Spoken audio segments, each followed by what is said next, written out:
Antes que nada, agradezco profundamente estar nuevamente invitado por parte de la Asociación Mexicana de Pediatría para continuar como parte de una colaboración multidisciplinaria de diferentes patologías que obviamente no solamente van a tener una consideración dentro del aspecto pediátrico, sino realmente va a ser algo cosmogónico como debemos de ver este tipo de enfermedades.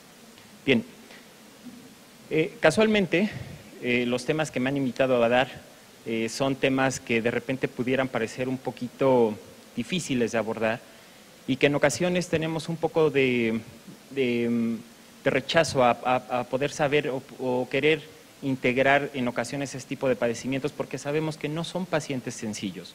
Todo paciente con hipotonía sabemos que es algo complicado, es algo arduo que tenemos que realizar para poder llegar a un diagnóstico certero y que lamentablemente hasta en un 15% de los casos aún así hagamos todo lo que tenemos a la mano en este momento para hacer un diagnóstico, posiblemente no lleguemos a uno. Sin embargo, vamos a ver paso a paso cómo es posible a través de una forma sistematizada poder tener un diagnóstico y cómo vamos a hacer una diferencia muy importante para poder ayudar a los pacientes. Bien. Okay. Muy bien, vamos a comentar esto. ¿A qué le llamamos hipotonía, no? Es algo muy simple, muchas veces encontrar este término y lo utilizamos de manera indiscriminada. Y muchas veces englobamos varios datos que podemos tener como un pobre control de movimiento, por supuesto con un retraso en la ganancia de habilidades y todo esto relacionado a una disminución del tono muscular. Todos estos datos son importantes para poder iniciar un abordaje de hipotonía. Es importante considerar que la mayor parte de los pacientes, aproximadamente el 85% de los pacientes con hipotonía los vamos a encontrar en el periodo neonatal. Por supuesto que habrá algunos que podemos encontrar de manera más tardía, pero la mayor parte la vamos a encontrar en esta etapa. Bien. Ahora, hay que hacer una diferencia muy importante entre hipotonía y debilidad. Actualmente, por una situación internacional se considera un término muy simple que nos queda claro a todos, no es necesario ser médicos incluso para poder entender esto de hipotonía, que es una alteración en la habilidad, ya sea del control, tanto de la postura como de los movimientos en contra de la gravedad, ¿de acuerdo? Todos sabemos y hemos visto pacientes con hipotonía que su postura es anómala. ¿Por qué? Porque no son capaces de soportar su propio peso contra la fuerza de gravedad. Y que la debilidad muscular va a ser una reducción al máximo del poder que se puede generar por un grupo muscular. Por supuesto que todos los pacientes pediátricos con debilidad van a cursar con hipotonía. Bien, se considera como un síndrome de niño hipotónico a todas aquellas alteraciones que vamos a englobar, que puede ser su disminución tanto de fuerza muscular como de movimiento, que va a ser generalizada y puede ser desde el nacimiento durante los primeros años de vida.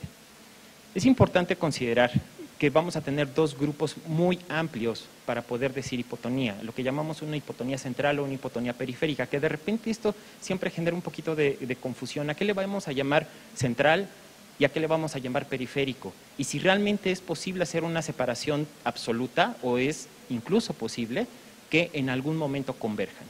Bien, como siempre en la medicina no podemos hablar de absolutos, es posible, y lo vamos a ver en un momento, que en algunos datos, algunas patologías sí van a tener cierta convergencia estos dos tipos de alteraciones.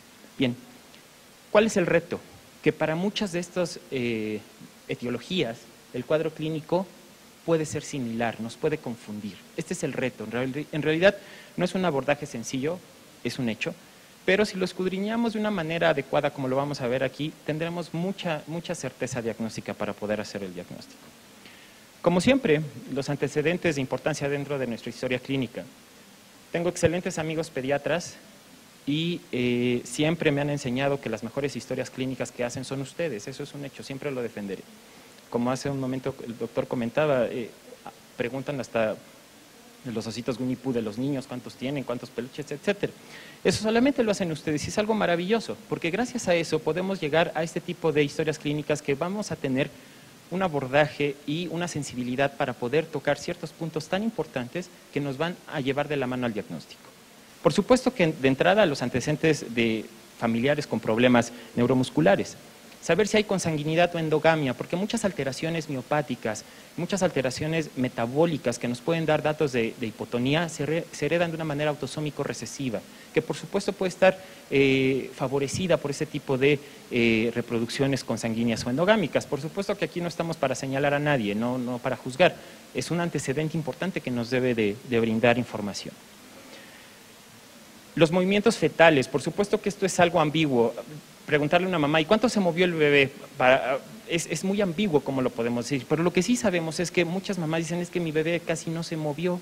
A mí me dijeron que no, que los bebés más se movían.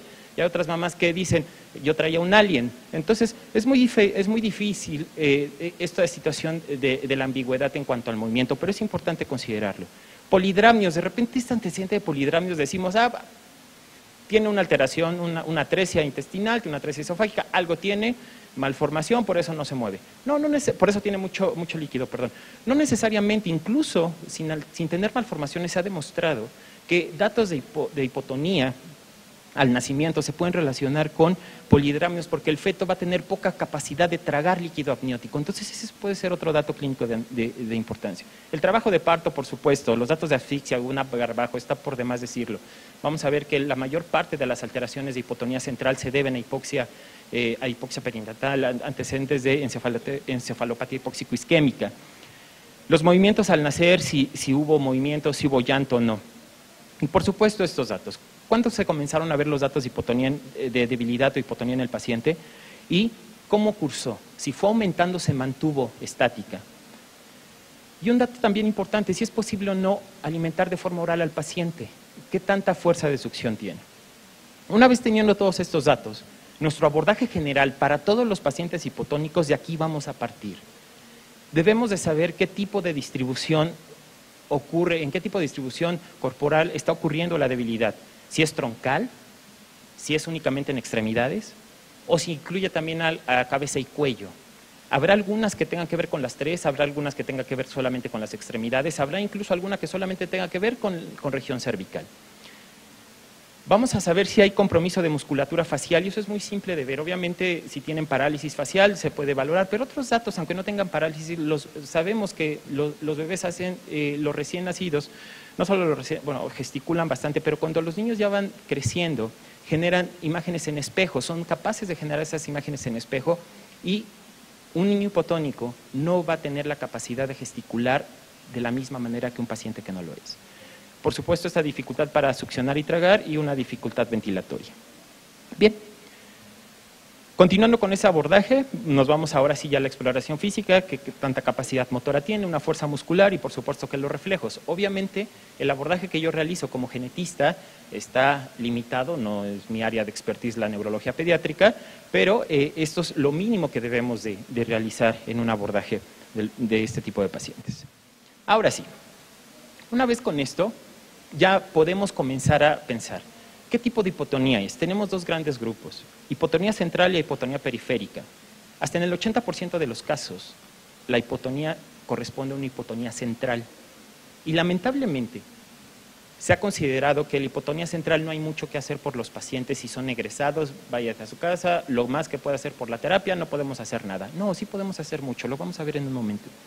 Y la hipotonía periférica que genera en el 30% de los casos. Estas son las principales causas con las cuales ustedes se van a encontrar de hipotonía central. El primero y el más importante, la encefalopatía hipóxico-isquémica. Ese es el más importante y el más frecuente de la hipotonía central. Después, cualquier otra encefalopatía. Disrupciones en el sistema nervioso central. ¿Qué significa que una disrupción? Una disrupción, vamos a entenderlo de una manera muy sencilla. ¿Qué pasa si cualquiera de los que estamos aquí nos ponemos un torniquete, lo apretamos 24 horas y mañana lo retiramos? ¿Qué va a pasar? Vamos a tener una isquemia y vamos a tener una complicación que seguramente terminará en una amputación. ¿Esto significa que yo nací sin esa pierna? No. Significa que hubo un factor externo que no permitió el adecuado desarrollo de esa extremidad. Pues es lo mismo. Cualquier alteración de secuestro vascular, se llaman insultos vasculares, que ocurran en el sistema nervioso central, nos van a generar hipotonía central. Es decir, el cerebro tenía toda la información genética, el tejido adecuado para desarrollarse, pero no llegó la sangre ni el oxígeno suficiente y por lo tanto no se desarrolla de una manera que puede ser la adecuada. Hemorragia intracraneal, cromosomopatías. entidades sintomáticas que vamos a ver en un momento, errores innatos de metabolismo y patologías mitocondriales. Esas son las causas más importantes, lo que se van a encontrar, de verdad, la mayor parte de las alteraciones van a caer en este grupo, como ya lo vimos. En el 30% restante que se debe a una hipotonía periférica, aquí vamos a tener que van a relacionarse exclusivamente con unidad motora y principalmente de estas anteriores. Un ejemplo, la atrofia muscular espinal. La atrofia muscular espinal, que corresponde a Warney-Hoffman y que corresponde a la segunda entidad autosómico recesiva más frecuente en la población caucásica. Entonces, mientras para fibrosis quística estamos diciendo que uno de cada aproximadamente 25 a 50 caucásicos pueden ser portadores, para fibrosis quística, por ejemplo, para atrofia muscular espinal es uno de cada 58, 70 aproximadamente pueden ser portadores. Entonces, vean lo importante que corresponde a esto. Los nervios periféricos también, aquí vamos a tener cualquier alteración de nervios periféricos, principalmente miastenia congénita, que no son tan frecuentes, pero también tienen un modelo de herencia autosómico recesivo, cualquier tipo de miopatía y alteraciones de la unión neuromuscular. Algo importante, esto que pongo en paréntesis hasta abajo, esto nos puede ayudar mucho. Si el paciente está hipotónico, pero lo encuentran alerta, responde al ruido ambiental, tiene un patrón normal de sueño-vigilia, no se preocupen, orienta más a una hipotonía periférica que una hipotonía central. ¿De acuerdo? Bien. Dentro de la causa genética, junto con las metabólicas, que también por supuesto tienen que ver con la genética, los diagnósticos de hipotonía en la etapa pediátrica corresponden al 60% de los casos. Es decir, la mayoría de los pacientes hipotónicos tienen una etiología de tipo genético. De estos, hasta el año 2016, una casuística mundial indicó que en este orden era la etiología, las alteraciones cromosómicas, el 31%, y no me refiero exclusivamente a trisomía 21, trisomía 18, trisomía 13, que se deben considerar como parte de eso, aunque van a tener datos de hipotonía, 13 y 18 no es compatible con la vida, sabemos que el pronóstico es muy grave. Pero cualquier otra alteración podemos tener, translocaciones, microdeleciones, inserciones, cromosomas en anillo, etcétera. Entonces, un abordaje para la hipotonía va a ser cariotipo de entrada. Eso nos puede ayudar mucho y nos puede ayudar para poder orientar el tipo de patología que estamos valorando. Después, malformaciones cerebrales, perdón por el error, malformaciones cerebrales, miopatías, distrofia miotónica congénita, atrofia muscular espinal, distrofias musculares, Duchenne, Fukuyama, Becker, cuerpos nemalínicos, etcétera, nos van a dar ese tipo también de alteraciones. Y los errores innatos de metabolismo, dentro de los que se incluye también las patologías mitocondriales, pueden ser causa de esta hipotonía en el 60% de los casos. Bien, ahora sí, una vez que ya tenemos esto, ¿qué vamos a hacer? ¿Qué estudios puedo solicitar? ¿A qué me va a orientar? ¿Qué voy a hacer? Y una vez que los tenga, ¿cómo voy a canalizar para poder clasificar cada uno de estos pacientes? ¿Hasta qué punto estos estudios me van a ser útiles o no? Yo no sé si en algún momento alguna persona que está aquí le han hecho o a algún familiar le han hecho estos estudios de electromiografías. Es bastante doloroso y en realidad estar sometiendo al paciente a una y a otra y a otra y a otra electromiografía, los pacientes dicen, no, yo ya no quiero ir al médico. Obviamente, o sea, de una manera muy elegante me dicen, vamos a pasar un potencial de acción por estos electrodos, o sea, elegantemente te vamos a dar toques, a ver qué sientes y a ver cómo reaccionas. Eso es lo que realmente ocurre. Entonces, vamos a orientar realmente lo que nos puede servir. Una CPK total. Este CPK total va a ser nuestro aliado fundamental para todos los tipos de alteraciones neuromusculares, hipotonías y distrofias musculares. Para la hipotonía central, la CPK total siempre va a estar normal, no va a estar elevada. Siempre que se encuentre en una hipotonía y su CPK esté normal, nos orienta a que es una patología, una hipotonía de etiología central. Por supuesto que tenemos que considerar el grupo de errores innatos de metabolismo y vamos a considerar estudios como amonio, lactato en suero, gasometría. Muchas veces podemos considerar, bueno, el lactato lo puedo obtener de la gasometría, no es lo mejor porque tenemos diferencia. Lo mejor es hacer un lactato en suero, que es lo que realmente nos va a ayudar. El tamiz metabólico ampliado, estudio citogenético, el cariotipo como ya lo vimos, y estudios moleculares específicos. Dependiendo del tipo de patología, actualmente tenemos una gran cartera de estudios moleculares que realmente podemos realizar. Obviamente la pregunta inmediata, ¿sí? ¿Y en qué institución tiene todas? Ninguna tiene todas, pero afortunadamente cada vez tenemos una red de trabajo multidisciplinario que, aunque no tenga que ver entre instituciones, los médicos nos podemos apoyar. Como verán, les voy a presentar la experiencia que tenemos en el hospital donde yo tengo el gusto de trabajar, de diferentes proyectos que hemos tenido y que es representativo de un beneficio total, tanto para el paciente como para el apoyo de investigación. Bien, cuando tenemos una hipotonía periférica, la CPK total va a estar ligeramente elevada. Más o menos, dependiendo del laboratorio, podemos considerar hasta una normalidad 175 unidades por litro, cuando mucho 250 unidades por litro, dependiendo de los reactivos y el laboratorio. Mientras esté por debajo de 400 unidades por litro, no hay que estresarnos, podemos estar tranquilos, hay que continuar evolucionando. Cuando ya tenemos 400 unidades por litro de CPK total, ahí es obligado a los 4 meses tener un control. Si corresponde a una alteración de hipotonía periférica, lo vamos a encontrar al menos al doble de la primera valoración. Cuando ya tenemos de entrada 2.000 unidades internacionales por litro, nos orienta a una de las patologías que actualmente tiene mucho auge, que es la enfermedad de Pompe. ¿Por qué es importante el Pompe? Porque la enfermedad de Pompe, junto con otras patologías de etiología lisosomal, tienen tratamiento. Los pacientes se ven beneficiados de darles la terapia de reemplazo enzimático y el paciente en menos de 4 meses cambia rotundamente su vida. Cuando ya tenemos 6.000 unidades en adelante, nos orienta al grupo de distrofias musculares. Ahora, esto es nuestra CPK. La electromiografía siempre es importante, por supuesto, cuando estamos sospechando de una hipotonía periférica, y hay que considerar la velocidad de conducción neuronal. Sabemos que una velocidad de conducción neuronal que esté por debajo de 38 metros por segundo nos puede orientar a cualquier tipo de alteración que puede tener una relación neuromuscular, pero podemos considerar este grupo del grupo de Charcot-Meritud, por ejemplo, de acuerdo, que son varios tipos, algunos inclasificables, pero que para algunos de ellos actualmente en México tenemos diagnóstico molecular. El electrocardiograma, porque por supuesto podemos tener alteraciones de neuroconducción y también algunas alteraciones miopáticas e incluso distrofias musculares pueden darnos cardiomiopatías, estudios moleculares específicos y nuestro gold estándar en ocasiones se había considerado así, actualmente ya vamos a ver que el futuro ya nos alcanzó y podemos tener este diagnóstico sin ser menos invasivos para biopsias musculares con inmunistoquímica. Como vemos aquí, de repente nos queremos acostumbrar a que solo la hipotonía la vamos a ver en neonatos, ¿no? Como vemos este paciente hipotónico. Este paciente está hipotónico, es claramente que está hipotónico. Sin embargo, esta hipotonía también la vamos a poder ver en otras edades. Esta paciente de aquí tiene 2 años 6 meses y también tiene datos de hipotonía. Y por supuesto, este dato que de repente pensamos que va a ser exclusivo de neonatos, no, la cabeza en gota la podemos encontrar incluso, lamentablemente, en pacientes que no han sido diagnosticados por algunas enfermedades neuromusculares hasta los 3 años de edad, como este paciente.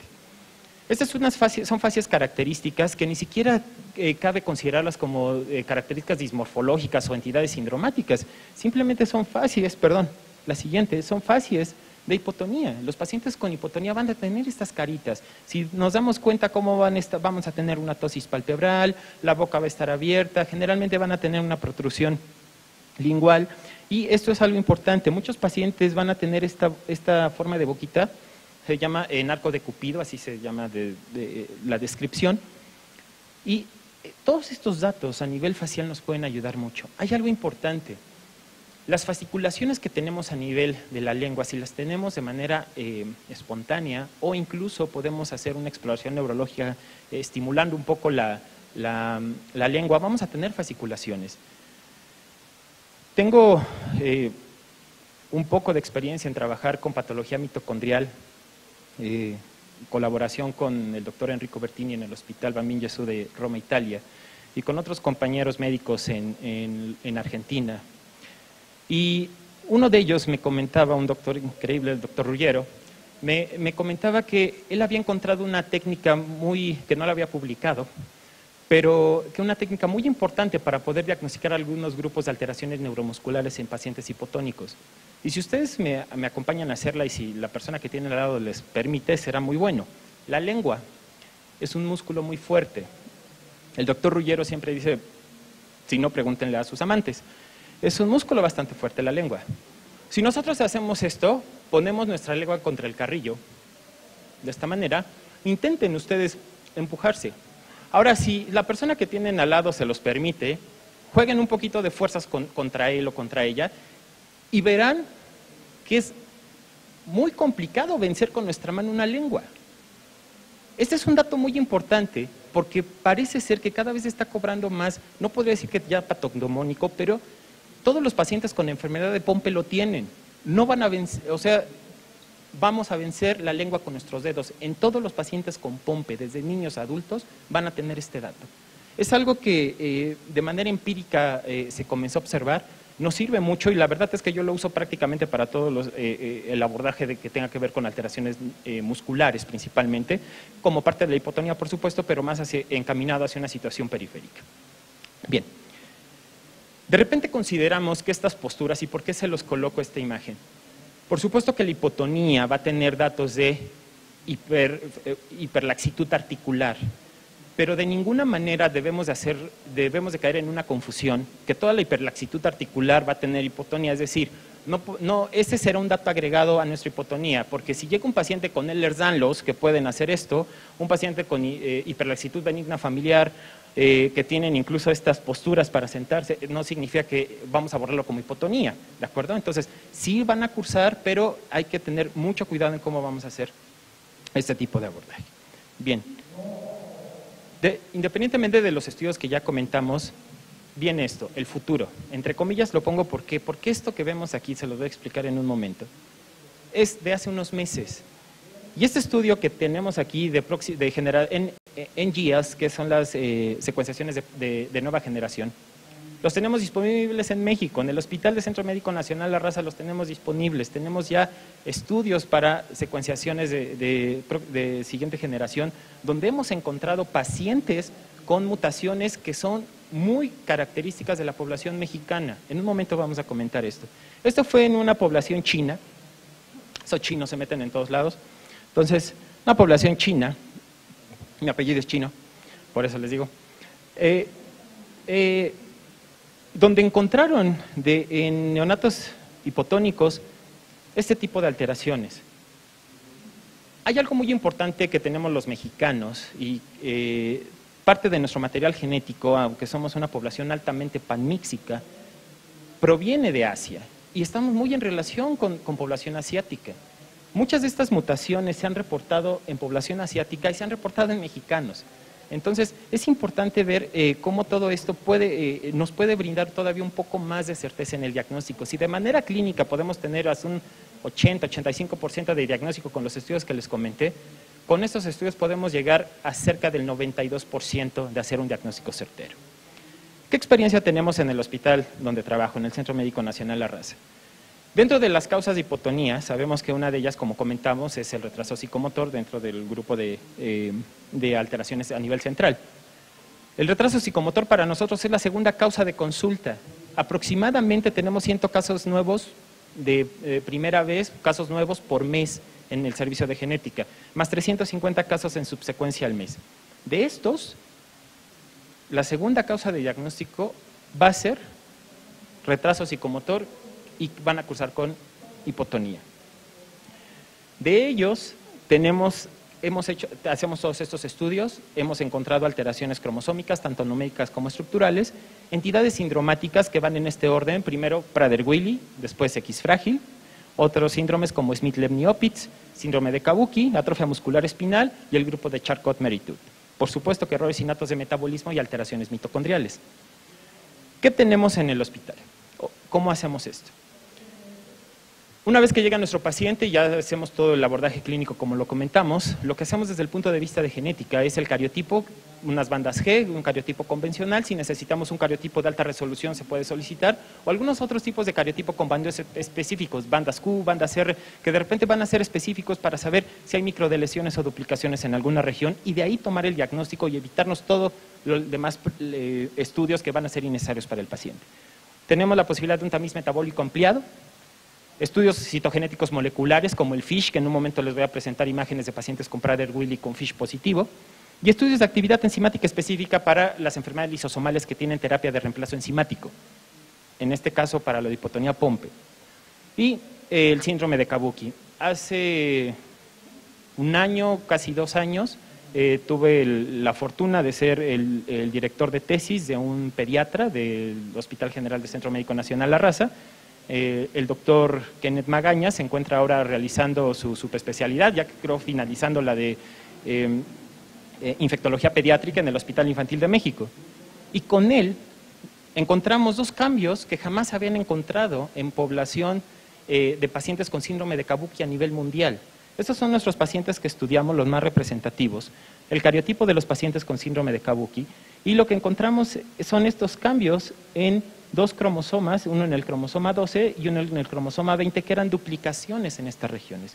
Cuando encontramos esto, lo comparamos con las bases de datos internacionales y son mutaciones nuevas, no se habían encontrado. Entonces, en realidad, no es nada extraño poder realizar ese tipo de abordaje y que nos puede brindar mucha información. ¿Por qué? Porque es gracias a través de estos estudios que se pueden encontrar mutaciones nuevas.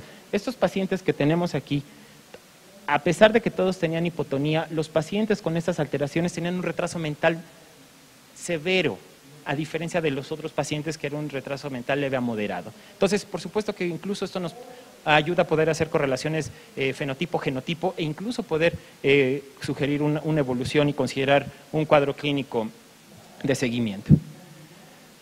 Esto que vemos aquí lo han visto muchísimas veces, en artículos y nos lo saltamos, ¿no? Decimos, ¿quién sabe qué son esas rayitas? Y no me interesa, ¿no?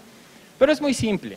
En algún momento me habían invitado a dar, hace ya me parece que un par de años, una plática de abordaje desde el punto de vista de genética y comentamos un estudio muy similar. Este es un estudio de PCR, un PCR múltiple para distrofia muscular de Duchenne, en el cual vemos los exones, que vamos a entrar aquí. Como sabemos, los exones en el material genético son las regiones que van a ser codificantes y me van a dar la proteína. Deben estar presentes. La mayor parte de los pacientes con distrofia muscular de Duchenne tienen microdelesiones que no vamos a ver por un cariotipo, que no vamos a ver por ni un cariotipo de alta resolución, que vamos a ver únicamente por técnicas de biología molecular. En este caso, esta es de las más rudimentarias, más sencillas, pero sigue siendo aplicable, es buena, bonita y barata. Con esto que hacemos, obtenemos DNA de los pacientes. Y, por ejemplo, lo que podemos hacer aquí es que estos son los exones y las regiones que aquí no están presentes, si ustedes los ven, este es un control sano, estos son pacientes con Duchenne. Estos 2 pacientes, el 6 y el 7, no están relacionados, no son familia y tienen casualmente la misma de lesión. Los exones 45 y 48 están perdidos, tuvieron una delesión. El paciente 8 tiene todo presente, al menos en este set, pero veamos el paciente 10, que tiene una delesión muy grande de todos estos exones, y el paciente 9 también. Entonces, estos son estudios que nosotros realizamos, esos son pacientes que tenemos en el Centro Médico Nacional La Raza. Otro paciente con hipotonía son los pacientes con Prader-Willi. Hay algo importante. De repente tenemos un paciente, y se lo digo por experiencia, es uno de los casos que me tuve que enfrentar de manera privada, lo tuve, no institucional. Un paciente que había estado, es una niña de 6 meses con infecciones de vías respiratorias recurrentes, al menos 4 cuadros neumónicos, hospitalizada y con hipotonía, pobre succión, y tenía un color mucho más pálido que el de sus papás, ¿no? Sus papás blancos, pero ella casi transparente y el cabello muy rubio. Siempre que tenemos esto en una población, inmediatamente lo que pensamos, error innato de metabolismo, vamos a hacer un tamizaje ampliado. Por supuesto es correcto, pero sale normal. ¿Y ahora qué sigue? Cariotipo normal, y sigue hipotónico, y sigue con problemas de respiración, sigue con problemas ventilatorios, sigue con problemas de succión, no puede tragar, tenía sonda de alimentación, etcétera. Entonces es un paciente que se va deteriorando. ¿Qué hicimos? Lo valoramos, consideramos una posibilidad de Prader-Willi, porque de repente nos imaginamos a nuestros pacientes con Prader-Willi que se parece a Winnie Pooh cuando llegan los pacientes al consultorio, que son talla baja, que son gorditos, que tienen hipogonadismo, que todo el tiempo están comiendo. Entonces, la mejor forma de tener una mnemotecnia, siempre les comento a mis alumnos, es un paciente Prader-Willi clásico es como Winnie Pooh, como el osito. Todo el tiempo quiere estar comiendo miel, tiene hipogonadismo, es un paciente con hipogonadismo, tiene talla baja y tiene obesidad exógena. Pero ese es el clásico. Sin embargo, para llegar ahí tuvo que pasar por ciertas etapas de crecimiento. La hiperfagia de los pacientes con Prader-Willi no se da desde etapas neonatales, se da a partir de los 3 años en adelante. Por lo tanto, no esperemos ver a un paciente con Prader-Willi al nacimiento como si fuera hijo de una madre diabética. No, no lo vamos a ver así, lo vamos a ver hipotónico, incluso delgado por la falta de capacidad para tragar. ¿Qué hacemos con este estudio? El estudio de Fish es un estudio en el cual sabemos dónde está la región que vamos a buscar.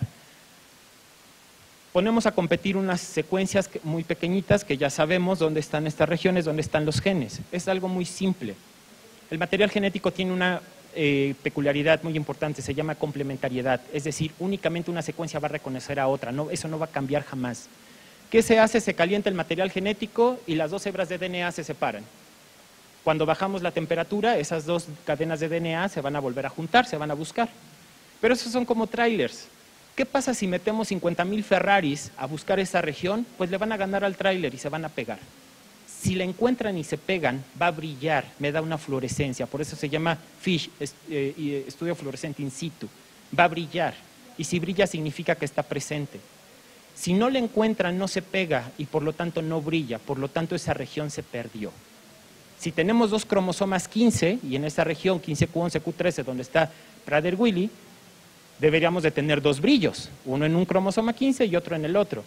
Si vemos en la imagen el color verde que está en el telómero, la región más distal, el color verde, es para decir, me estoy posicionando en el cromosoma 15.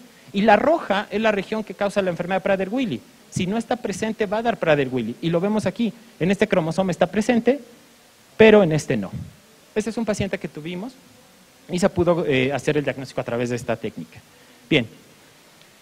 Tenemos colaboraciones con Siglo XXI, con el Hospital de Pediatría del Centro Médico Nacional Siglo XXI, y este es un artículo que acabamos de publicar en este año, tiene que ver con aspectos nutricionales para pacientes con distrofia muscular de Duchenne, que no solamente es el aspecto de pensar que los pacientes se van a deteriorar, no, hay que brindar una calidad de vida porque hasta hoy no hay un tratamiento específico para Duchenne, lamentablemente.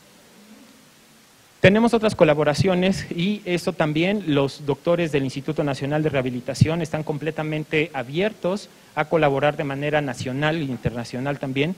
El jefe de servicio es un amigo genetista, el doctor Norberto Leiva, y los doctores en ciencias Jonathan Magaña y Hernán Cortés nos apoyan considerablemente para hacernos sin costo alguno estudios moleculares secuenciales para distrofia muscular de Duchenne, atrofia muscular espinal, Charcot-Marie-Tooth, síndrome de X frágil y distrofia miotónica.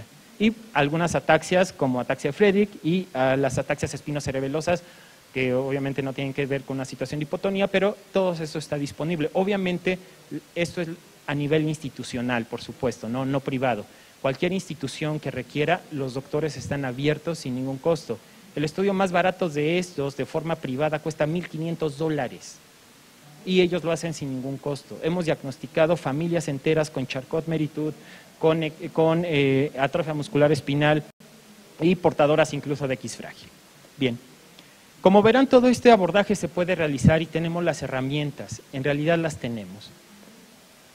Yo les comparto mi correo electrónico, cualquier paciente que consideren tienen alguna duda, alguna situación, lo podemos hacer. Muchos médicos, tengo amigos y compañeros médicos en todo el país, me dicen, Carlos, te puedo mandar una muestra, el paciente no puede ir para allá, pero te la mando y podemos ver qué hacemos. Por supuesto, DHL me queda 5 pasos del Hospital La Raza.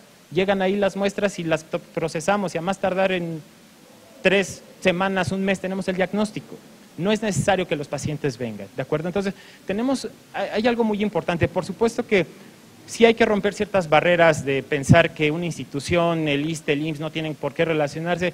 A mí la verdad es que eso creo que para todos los que estamos aquí está de sobra. Nos podemos apoyar entre médicos de una manera muy importante para poder tener el diagnóstico de nuestros pacientes. Les agradezco mucho su atención.